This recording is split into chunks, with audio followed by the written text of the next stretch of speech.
Hi Camilla, my name's Amber Thornton, and I wanted to take the time to respond to your discussion board post.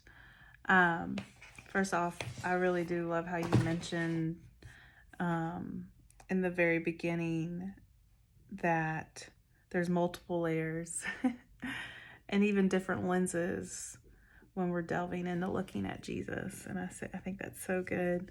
Even just studying, getting to know God, really, right? We're studying an infinite God with our finite mind. And I think that's just one of the glorious things about him. We can never just get to the end of it. I imagine in heaven, when we're there for quite some time, 3,000 years later, we'll still be discovering wonderful and great things about who he is. And so Jesus being fully God and fully man, I think we can definitely take that approach as well, that the multiple times that we read Luke, every single time we're going to find something new and interesting that we love about him.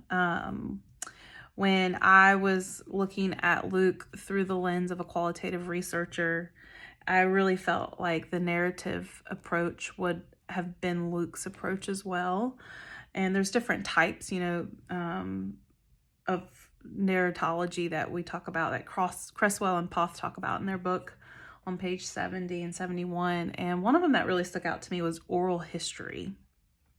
And I love that it said it can be guided by an interpretive framework such as social justice. And so you even mentioned this in your post when you're talking about how when we are really trying to understand Jesus relationally, we can see that he was someone who was known for his compassion and empathy towards others, especially those marginalized and oppressed.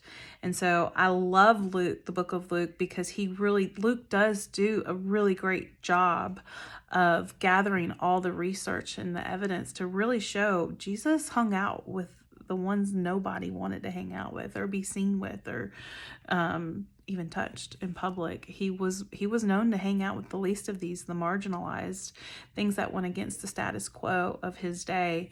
And so I can totally see how this can be guided through an interpretive framework of social justice.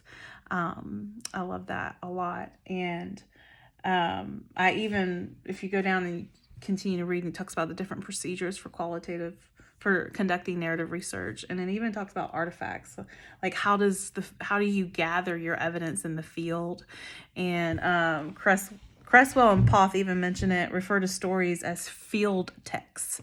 So I can almost envision Luke with his, I don't know, maybe his calligraphy pen. I'm not sure what it would have looked like then, but just gathering the stories and writing the notes and his field texts, and even him being a physician and his ability to do his research, even for his day.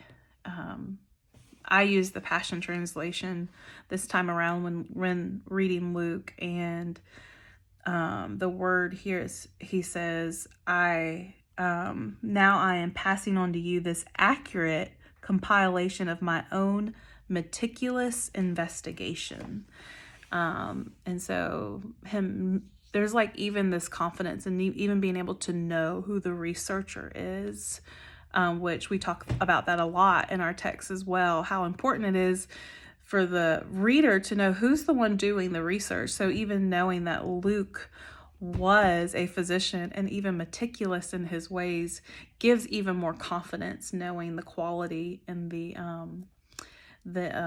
how accurate his findings are about our Jesus. So anyways, I enjoyed reading your post, and I hope you are having a fabulous day, and we will talk soon. Bye-bye.